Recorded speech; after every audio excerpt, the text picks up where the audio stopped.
Pada pagi hari ini Allah masih berikan kita begitu banyak kenikmatan, terutama nikmat iman Islam yang sampai saat ini masih dikuatkan dalam diri kita dengan pembuktian salah satunya kita rela untuk bangun di saat hari masih gelap, rela untuk membasahi wajah kita dengan wudhu di saat pagi masih dingin-dinginnya, dan juga rela melangkahkan kaki untuk menuju ke masjid di saat mungkin masih ngantuk-ngantuknya. Tentunya itu semua semoga menjadi bukti bahwa kita masih terus mensyukuri nikmat Allah Subhanahu wa Ta'ala berupa nikmat iman Islam dan juga nikmat-nikmat lainnya. Ma'asyiral muslimin jamaah rahimakumullah, kita lanjutkan kembali apa yang sudah kita bahas dari kitab Mukhtasar Minhajul Qasidin, ringkasan atau intisari dari kitab Ihya Ulumuddin karya Al-Imam Al-Ghazali rahimahullah, yang diringkas oleh Syekh Muhammad Ibnu Qudamah Al-Maqdisi rahimahullah. Dan kita masih berada di dalam bab atau kitabun nikah, masih berada dalam pembahasan tentang nikah, adab-adabnya dan hal-hal yang berkaitan dengannya. Di pertemuan sebelumnya kita sudah membahas tentang bagaimana seorang wanita atau secara umum pasangan, bagaimana seorang pasangan itu dianggap baik untuk dijadikan teman seumur hidup bagi orang yang ingin menikah, atau bagi bapak-bapak, ibu-ibu yang ingin menikahkan anaknya. Sedikit kita murojaah di antara yang disebutkan oleh Imam Al-Ghazali rahimahullah. Yang pertama tentunya adalah kita memandang dinnya sebagai patokan utama, din dan akhlak seseorang, husnul khuluq, kemudian juga husnul khalq. Tentunya yang menjadi pertimbangan lain yang juga perlu diperhatikan adalah dari segi fisik, karena yang namanya manusia secara fitrah itu tetap lebih menyukai yang baik, sehingga fisik pun juga tidak kita sampingkan, karena fisik itu juga menjadi pertimbangan. Kemudian hifdzul mahal, juga yang menjadi kriteria kebaikan seorang pasangan itu adalah ketika pasangan tersebut mau memudahkan dalam urusan mahar. Memudahkan itu beda dengan memurahkan. Kalau mungkin panjenengan menjadi wali dari seorang wanita, kemudian kok dilamar oleh seorang laki-laki yang memang kaya raya, aja mong njaluk mahar 10.000, itu mungkin terlalu sepele. Bahkan mungkin kalaupun kita mengutarakan misalnya maharnya biasanya mungkin 100 juta misalnya, itu bagi dia mudah, itu juga tidak masalah. Jadi memudahkan bukan memurahkan. Begitu juga ketika panjenengan menjadi wali calon pengantin pria atau menjadi pengantin prianya, juga ketika menganggap itu mudah bagi panjenengan, bahkan mungkin nilainya sangat besar, itu juga tidak masalah. Jadi tidak meremehkan dalam urusan mahar, tetapi saling memudahkan. Kemudian al-baqarah, yaitu perawan, ini untuk laki-laki yang mencari wanita akan lebih baik jika mencari yang masih perawan. Kemudian dari segi kesuburan, antakuna waludan, kemudian dari segi nasab, kemudian yang terakhir dari segi kedekatan keluarga dengan calon pengantin pria lebih jauh lebih baik. Ya artinya dari hubungan paseduluran itu akan lebih baik kalau lebih jauh. Jadi bukan sepupu, meskipun sepupu itu boleh, ya itu akan lebih baik lebih jauh. Tapi ma'asyiral muslimin rahimakumullah, itu yang sudah kita bahas pada kesempatan kemarin. Selanjutnya akan kita bahas tentang sekufu. Karena di dalam pernikahan Rasulullah SAW sudah memberikan rambu-rambu yang banyak, dan Rasulullah memberikan rambu-rambu yang jelas untuk seseorang dalam memilih pasangan. Ya, banyak hadis yang menjelaskan hal itu. Tentunya salah satu maksud dari adanya standarisasi untuk memilih seorang pasangan adalah diharapkan ketika seorang laki-laki dan wanita itu bersatu dalam sebuah rumah tangga, maka akan terjadi yang namanya sekufu gitu. Sekufu, ya kita sering mendengar tentang istilah sekufu. Nah, sekufu ini kenapa harus ada di dalam sebuah pernikahan? Ya karena memang pernikahan ini satu hal yang sebenarnya sangat diseriusi oleh Nabi SAW. Betul-betul diseriusi, ya, sehingga beliau memberikan banyak nasihat-nasihat di dalamnya.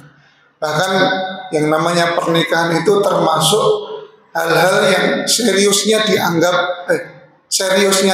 serius, guyonnya juga dianggap serius.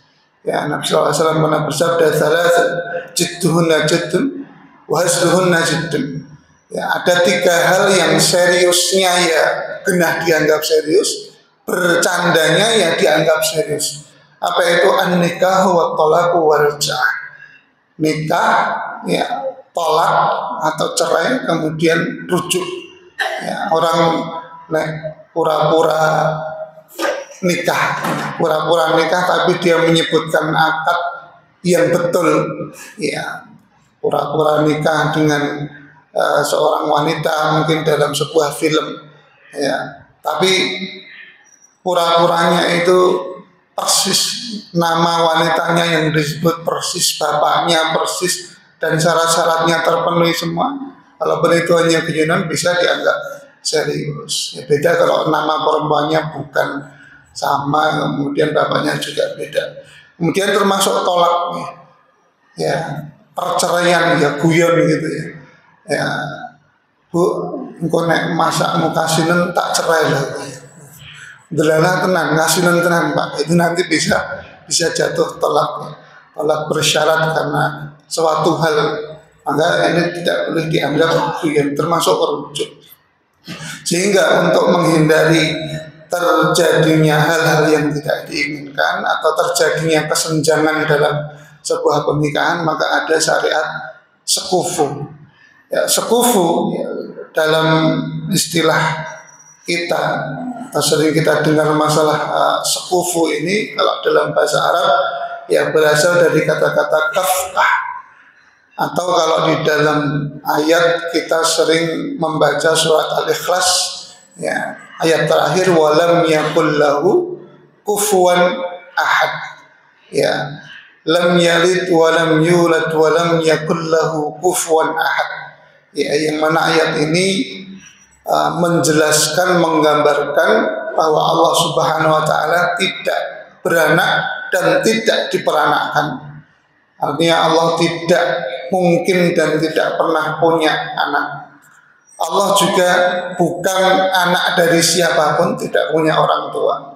Nah, kemudian ayat terakhir walam yakul lahu kufuwan ahad, dan tidak ada sesuatu pun yang setara dengan Allah.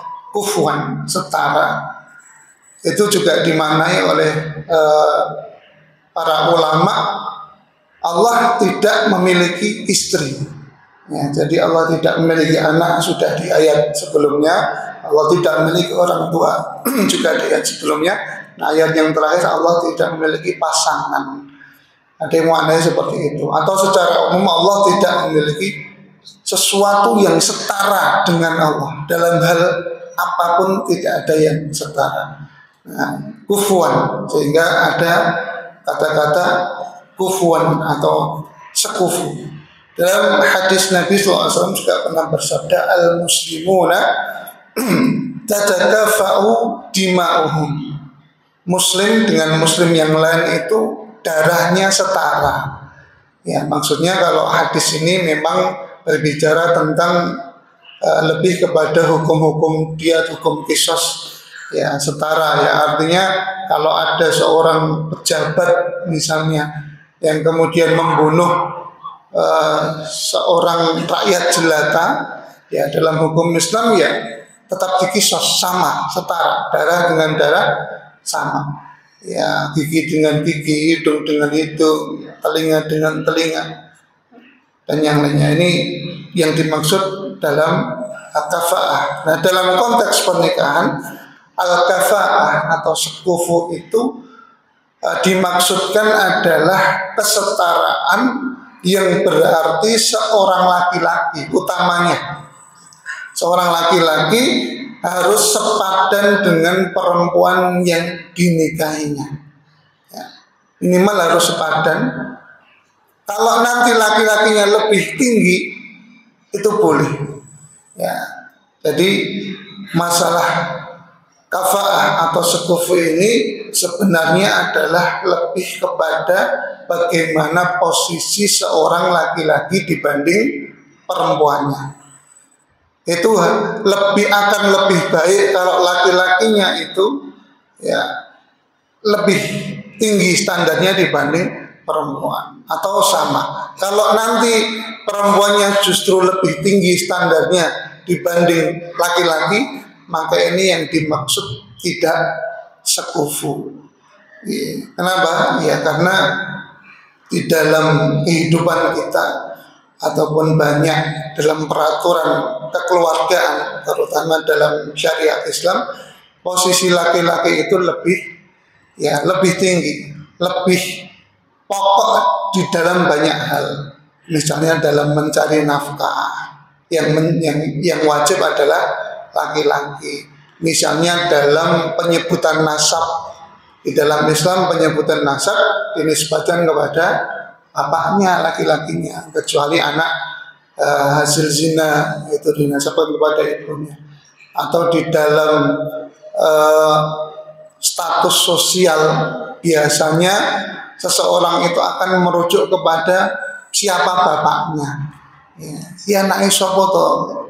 Ya, biasanya yang disebut bapaknya, atau anaknya apa toh, pejabat toh, biasanya yang disebut pejabat itu bapaknya. Maka yang menjadi syarat untuk sekufu itu adalah ketika seorang laki-laki sama dengan perempuannya, atau seorang laki-laki yang lebih tinggi derajatnya dibanding yang perempuan.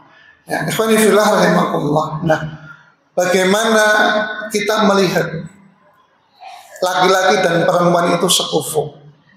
Nah, dijelaskan oleh para ulama, di antaranya dalam kitab Kasyaf al-Qina dijelaskan ada 5 sifat yang bisa dilihat untuk pertimbangan seseorang itu sekufu dengan calon pasangannya atau tidak. Yang pertama adalah dari segi din dan akhlaknya, dari segi agama dan akhlaknya. Sehingga seorang yang merupakan pelaku dosa besar atau sering kita sebut dengan fajir, yang gemar melakukan dosa besar, pendosa atau fasik, ya, atau gemar bermaksiat, maka tidak akan setara dengan seseorang yang soleh. Apalagi kalau yang laki-laki ini fajir, pendosa, gemar melakukan maksiat, sudah terkenal di kalangan masyarakat sebagai ya wong dugal istilahnya. Kok nanti ingin menikahi seorang wanita yang dari segi agama dan akhlaknya lebih baik, maka ini nanti yang namanya tidak sekufu. Ya, makanya di dalam ayat itu disebutkan az-zaniyatu la yankihuha illa zanin aw musyrik. Ya. Wanita pezina itu tidak boleh dinikahi kecuali sama-sama pezina atau orang yang musyrik. Itu dalam hal dosa juga seperti itu. Atau di dalam pembahasan masalah pernikahan beda agama, ya, dalam konteks fikih, seorang laki-laki muslim itu para ulama, ya, sebagian ulama ada yang membolehkan menikah, laki-laki muslim boleh menikahi wanita ahli kitab. Laki-lakinya yang muslim boleh menikahi wanita ahli kitab, tapi tidak sebaliknya. Kalau ada wanita ahli kitab atau ada lelaki muslim, ada lelaki ahli kitab tidak boleh menikahi wanita muslimah. Nah, karena secara din itu harus laki-lakinya yang lebih tinggi, berarti harus muslim. Berarti kalau dalam konteks fikih, meskipun itu nanti kalau diterapkan di dalam kehidupan masyarakat itu madharatnya untuk agama seseorang dan keluarganya akan lebih besar, dan itu pun juga harus dihindari. Sekarang ini kalau laki-laki nyari akhwat muslimah wis turah-turah, ya, banyak sekali. Sekarang kalau nyari ikhwan itu malah lebih susah. Berkali-kali saya ditawari akhwat itu, ditawari untuk nyarikan loh Pak, bukan ditawari untuk nikah. Ditawari, ini ada akhwat tolong carikan ikhwan, banyak sekali. Jarang ada ikhwan terus nyari akhwatnya, ikhwan menang milih, Mas. Nah, ya, apalagi kalau sudah banyak seperti itu ya nggak usah lah laki-laki muslim kok nyari-nyari ahli kitab gitu. Nggak usah. Jadi agama dan akhlak.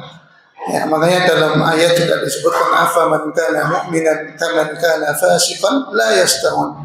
Apakah orang mukmin itu bisa disetarakan dengan orang fasik? Orang fasik enggak sama. Nah, bagaimana kalau wanitanya yang fajirah atau fasiqah, wanitanya yang pendosa, kemudian pelaku maksiat, kemudian laki-lakinya yang soleh? Ini oleh sebagian ulama masih dianggap sekufu, tapi akan menjadi tugas yang berat bagi seorang laki-laki. Ya, mungkin laki-laki yang suka mencari tantangan nih, monggo. Jadi monggo ora sempat dakwah keluar ngandani bojone terus gitu ya. Ya mungkin dalam hatinya bisa berpikiran, kan kuotanya papat siji ra cocok tambah liyane. Atau mungkin seperti itu. Ya, tetapi ini perlu dipertimbangkan juga ya, dalam sebuah keluarga. Tentunya seorang laki-laki ya dianjurkan untuk memilih ibu yang baik, gitu Pak. Memilih ibu yang baik itu bukan berarti kok terus dia anak ayo boleh ibu gitu, bukan. Ya kita carikan seseorang yang kelak akan menjadi ibu yang baik untuk anak-anak kita. Mestinya diawali dengan agama dan akhlak, sehingga sekufu yang pertama adalah dalam masalah agama dan akhlak. Akan lebih baik jika seorang laki-laki dan wanitanya sama-sama baik agamanya. Adapun nanti laki-lakinya tentunya juga sedikit lebih tinggi dari perempuannya, itu akan lebih baik. Misalnya ya sama-sama solehahnya, tetapi yang laki-laki ilmu agamanya lebih tinggi misalnya, atau sama-sama soleh dan solehahnya, yang laki-laki misalnya hafid atau apa, itu akan lebih baik lagi. Berbeda malah sebaliknya. Ya kalau sebaliknya ini ya rawan. Ya misalnya laki-lakinya ya muslim, baik akhlaknya biasa, tapi yang istrinya lulusan pesantren hafidhah misalnya, ya itu sebenarnya tidak masalah. Hanya nanti biasanya seorang laki-laki itu akan lebih tinggi gengsinya gitu. Ya, biasanya akan lebih tinggi gengsinya. Makanya salah satu nasihat dalam pernikahan itu beberapa hal yang laki-laki itu harus lebih dari istrinya. Itu diantaranya adalah ilmu, ya, ilmunya, kemudian hartanya, kemudian tinggi badannya. Nah, ini beberapa saya sering dengar nasihat dari para ustaz itu, diantaranya ini yang harus lebih dari istrinya, termasuk tinggi badannya. Ya, karena tentunya walaupun ya nggak masalah laki-laki ini 150, perempuannya 170 ini ya nggak masalah. Paling laku dikira adine itu. Ya, itu juga tidak menjadi masalah, tetapi akan lebih baik. Ini yang pertama, Bapak Ibu rahimakumullah. Kemudian hal kedua yang menjadi pertimbangan dalam sekufu disebutkan dalam kitab Asyafu al-Qina tadi adalah nasabnya, nasab atau keturunannya. Ya. Kalau kita lihat di dalam sejarah atau dalam riwayat-riwayat yang menyebutkan ini tentunya dalam masalah nasab di kalangan orang-orang Arab, itu mereka masih dulu, wallahu alam, kalau sekarang mungkin masih juga, mereka masih menggunakan nasab sebagai pertimbangan. Misalnya ini dari kabilah apa yang derajatnya mungkin lebih tinggi, ini dari kabilah apa yang derajatnya lebih rendah. Kalau di Indonesia, wallahu alam, sepertinya sudah tidak terlalu ada pandangan nasab dalam arti kesukuan, ya, karena banyak orang Jawa nikah sama orang nasabnya orang Bugis juga ada, ya, orang Jawa dengan orang Betawi juga ada. Tapi kalau di kalangan Arab, terlebihnya dulu itu mereka masih banyak mempertimbangkan nasab ini. Ya, misalnya dari Quraisy yang dipandang sebagai nasab yang mulia waktu itu, ya, kalau dengan nasab yang lain. Atau di dalam hadis ada sebuah riwayat dari Abdullah bin Umar radhiyallahu anhu, di mana Rasulullah SAW pernah bersabda, al-arabu ba'dhuhum akfa'u ba'dhin. Orang-orang Arab sebagian mereka setara dengan lainnya. Wal mawali ba'dhuhum akfa'u ba'dhin illa haikan aw hajjaman. Dan para bekas budak mawali, sebagian mereka setara dengan sebagian yang lain kecuali penenun atau tukang bekam. Sebelum kita masuk kandungan hadis ini riwayat Al-Baihaqi yang disebutkan oleh beberapa ahli hadis sebagai hadis dhaif karena termasuk hadis munqati yang sanadnya terputus. Kandungan hadis ini menunjukkan adanya pertimbangan kesetaraan berdasarkan keturunan, nasab atau suku, yang mana orang-orang Arab dianggap setara kalau sama-sama orang Arab. Ya, kalau non Arab atau sering kita sebut dengan ajam, orang-orang asing, orang-orang non Arab, itu dianggap tidak setara kalau dengan orang Arab. Ya, ini salah satu pendapat yang menjadikan suku atau keturunan ini sebagai pertimbangan dalam hal sekufu. Meskipun pendapat ini yang mempertimbangkan al-kafa'ah berdasarkan nasab atau keturunan ini juga kurang kuat atau tidak menjadi sebuah kewajiban. Ya, artinya kalaupun ada orang yang berpegang dalam hal ini, ya, misalnya panjenengan orang Arab itu kok mau duwe mantu non Arab, ya tidak masalah. Ya, itu hak panjenengan. Apalagi mungkin panjenengan menjadi wali perempuannya, terus panjenengan punya darah keturunan Arab, ya, Nabi Adam misalnya. Nah itu kemudian kok pengennya ya pokoknya pada keturunan Arab misalnya, ya tidak mau nanti mendapatkan mantu laki-laki dari Jawa misalnya. Itu satu pertimbangan yang ya boleh-boleh saja ya, selama itu pertimbangan yang sifatnya opsional ya, tambahan, bukan semata-mata itu terus mau anggur mbuh soleh mbuh piye pokoke ra tak trimo nek wong Arab. Nanti tentunya nanti pertimbangannya bukan dinnya. Jadi ini pertimbangan awal boleh, tetap yang menjadi putusan pertimbangan utamanya adalah din ya. Karena di dalam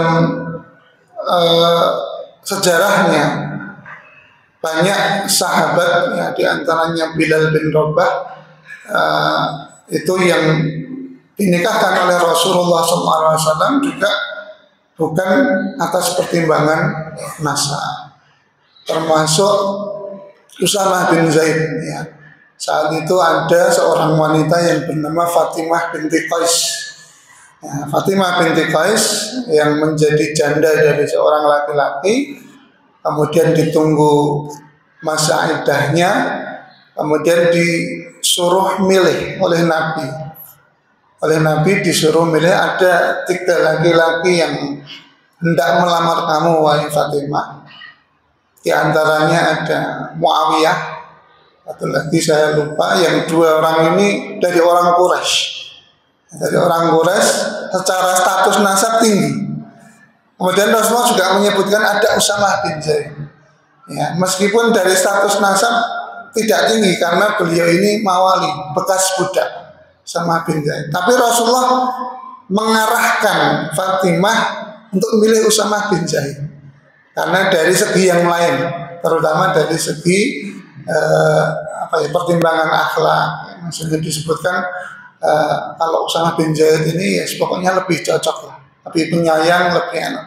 Maka karena Fatimah ini tahu bahwa Nabi itu memberikan penawaran tapi sedikit menyarankan untuk menerima pinangan Usamah bin Zaid, ya Fatimah bin Qais akhirnya kemudian memilih Usamah bin Zaid. Meskipun dari segi nasab Fatimah binti Qais itu Quraisy, sedangkan Usamah bin Zaid seorang bekas budak. Ya, yang kemudian ya mereka menikah. Ini juga menjadi dasar bahwa pertimbangan sekufu dengan pertimbangan nasab itu boleh, tetapi tidak menjadi hal yang wajib. Ya, artinya boleh saja. Buktinya Usamah bin Zaid yang seorang mantan budak menjadi suami dari seorang wanita yang dari kalangan Quraisy, dan itu tidak masalah. Sehingga pertimbangan yang kedua ini tidak menjadi sebuah kewajiban. Pertimbangan ketiga, status kemerdekaan atau status budak dan bukan budak. Ini juga sama ya, karena meskipun dulu dianggap orang merdeka itu tidak setara dengan budak. Ini juga pertimbangan yang boleh dijadikan sebagai patokan, tetapi bukan sebuah kewajiban. Pertimbangan yang keempat adalah pekerjaan. Ya, artinya seorang laki-laki itu akan lebih baik jika dalam hal nafkah dia bisa memberikan lebih banyak ketimbang seorang istri. Ya, karena sekali lagi nafkah itu kewajiban bagi seorang suami. Istri boleh tidak membantu keluarga atau membantu suami dalam mencukupi kebutuhan keluarga, boleh. Tapi ya sak-sake istrinya, dan suaminya tidak boleh jaga nih bahasanya. Jaga nih ya istrinya menjadi punya kerjaan, misalnya suaminya kerjanya serabutan mana-mana. Tetap seorang suami wajib berikhtiar, harus nyari kesana kemari setiap hari. Ora kok bojone wis kerja terus suaminya ya sebenarnya linggah-linggo ngopi turu ya. Dan ini juga menjadi nanti pertimbangan dalam masalah sekufu ya. Jadi ya dalam arti kalaupun ada seorang wanita yang misal dia sudah punya bisnis gede, ya penghasilannya banyak, ya 2 digit misalnya, ya 2M misalnya, mengewu mangatus. Laki-lakinya wajahnya biasa. Terus gimana? Mereka mau nikah. Nah ini ya sebenarnya nggak masalah. Boleh saja kalau nekat mau menikah, tetapi harus perlu dipertimbangkan nanti ke depan. Karena mungkin di awal-awal mereka masih tertutupi dengan rasa cinta misalnya. Ya karena cinta itu membutakan segalanya misalnya. Terus pokoknya kadung terus no aku karo mas kae gelem. Walaupun aku tak ngewangi nafkah keluarga apa. Mungkin awal-awal seperti itu. Nanti lama-kelamaan seorang istri dengan fitrahnya akan menjadi superior, lebih superior dibanding suaminya. Ya karena fitrahnya yang namanya istri atau wanita itu ya dicukupi. Fitrahnya laki-laki itu harus mencukupi. Ya tidak masalah kalau punya istri lebih banyak pemasukannya, tapi ya itu terserah buat apa. Yang penting seorang laki-laki tidak jaga nih bahasanya itu tadi kepada istrinya. Kemudian yang kelima, pertimbangan sekufu. Ini hampir sama, kecukupan harta atau kondisi keuangan. Tapi sifat-sifat ini tadi tidak disepakati secara mutlak oleh para ulama. Ya, sehingga ini nanti menjadi pertimbangan tambahan saja. Pertimbangan tambahan saja. Yang jelas yang harus menjadi pertimbangan utama dalam hal sekufu ini adalah masalah agama dan dinnya. Ya. Wanifillah rahimakumullah. Ada beberapa hadis atau riwayat yang berkaitan dengan sekufu ini. Ya. Di antaranya yang pertama, seperti yang kita sebutkan tadi ya, al-Arab ba'dhum aqfa'u ba'dhin wal mawali ba'dhum aqfa'u ba'dhin illa haqiqan aw hajjaman. Orang-orang Arab sebagian setara dengan sebagian yang lain, orang-orang mawali setara dengan sebagian yang lain, kemudian kecuali penenun atau tukang hitam. Kemudian hadis yang kedua, di mana sebuah riwayat dari Abu Bakar bin Abi Al-Jahm bin Sukhair Al-Adawi yang mengatakan sami'tu Fatimah binti Qais. Ini yang tadi saya mendengar Fatimah binti Qais ini berkata bahwa beliau sudah diceraikan suaminya, kemudian menunggu masa iddahnya. Kemudian Rasulullah SAW bersabda kepada Fatimah, beliau bercerita, jika masa iddahmu selesai, beritakanlah kepadaku. Artinya Rasulullah ingin mengabarkan kepada Fatimah ada laki-laki yang hendak melamar. Kemudian disebutkan Muawiyah, Abu Jaham, Usamah bin Zaid tadi. Muawiyah dan Abu Jaham itu adalah dari kalangan Quraisy, sedangkan Usamah bin Zaid dari kalangan budak. Yang kemudian kandungan hadis ini bahwa kafaah dalam hal nasab tidak menjadi pertimbangan utama. Kemudian juga dari segi profesi ada hadis dari Abu radhiyallahu anhu di mana beliau mengatakan atau bercerita anna Aba Hindin, bahwasanya seseorang yang bernama Abu Hind. Nah, Abu Hind ini suatu ketika melakukan bekam kepada Rasulullah. Jadi membekam Nabi. Membekam Nabi di daerah ubun-ubunnya. Salah satu sunnah Nabi SAW itu membekam di ubun-ubun beliau. Nah, kemudian Nabi SAW itu karena tahu Abu Hind ini belum menikah atau mau menikah, terus Nabi mengatakan kepada orang-orang di sekitarnya, wahai Bani Bayyadah, nikahkanlah Abu Hind. Ya. Jadi Rasulullah menawarkan kepada Bani Bayyadah untuk menikahkan Abu Hind ini, dan terimalah pernikahan darinya dengan keluarga kalian. Nah, hadis ini menjadi dalil bahwa kafaah dalam hal profesi tadi itu juga bukan menjadi suatu kewajiban. Ya, karena di hadis di awal tadi kan disebutkan tukang bekam itu setara kalau sama-sama profesinya, artinya dengan profesi yang setara. Tapi kalau nanti tukang bekam dengan pedagang, saudagar itu dianggap sebenarnya sudah beda kelas. Tapi Rasulullah SAW di sini menegaskan itu bukan menjadi patokan utama. Jadi Abu Hind yang seorang tukang bekam itu bahkan dinikahkan dengan orang lain yang profesinya juga di atasnya, perempuan yang di atasnya, dan ini juga tidak menjadi masalah, sehingga diberikan komentar oleh Al-Khattabi fi hadzal hadis hujjatun, dalam hadis ini terdapat hujjah limalik wa liman dhahaba madhabuhu fi anna al-kafa'ah bid-din wahdah duna ghairah. Disebutkan bahwa Imam Malik dan bagi mereka yang mengikuti pendapatnya menjadikan hadis ini sebagai hujjah bahwa al-kafa'ah sekufu itu hanya dinilai dari agamanya, bukan dari yang lainnya.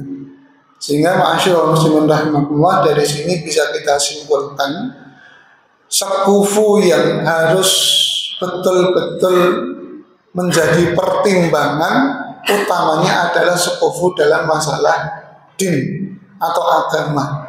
Sehingga laki-laki seorang calon suami itu harus setara dengan seorang wanita, atau akan lebih baik kalau di atasnya.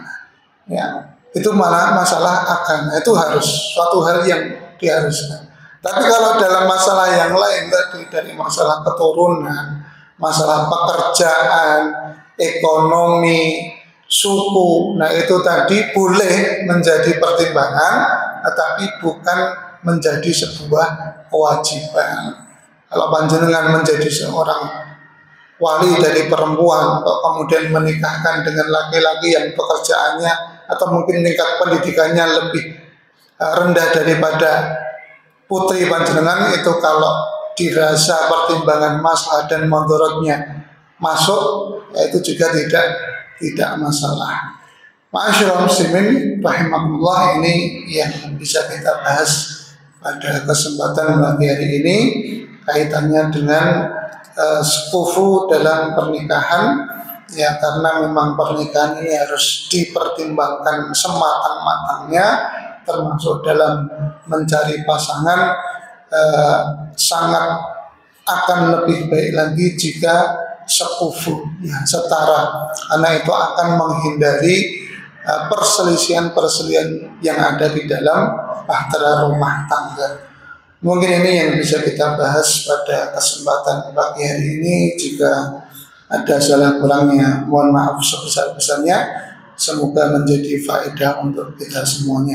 Aqulu qouli hadza astaghfirullah li wa lakum.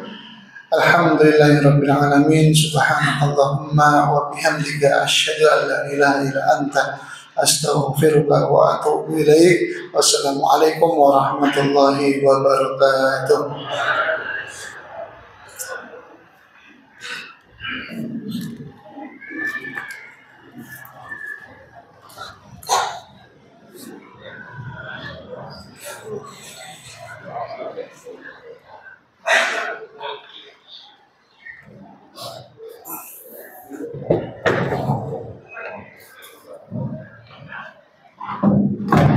Thank you.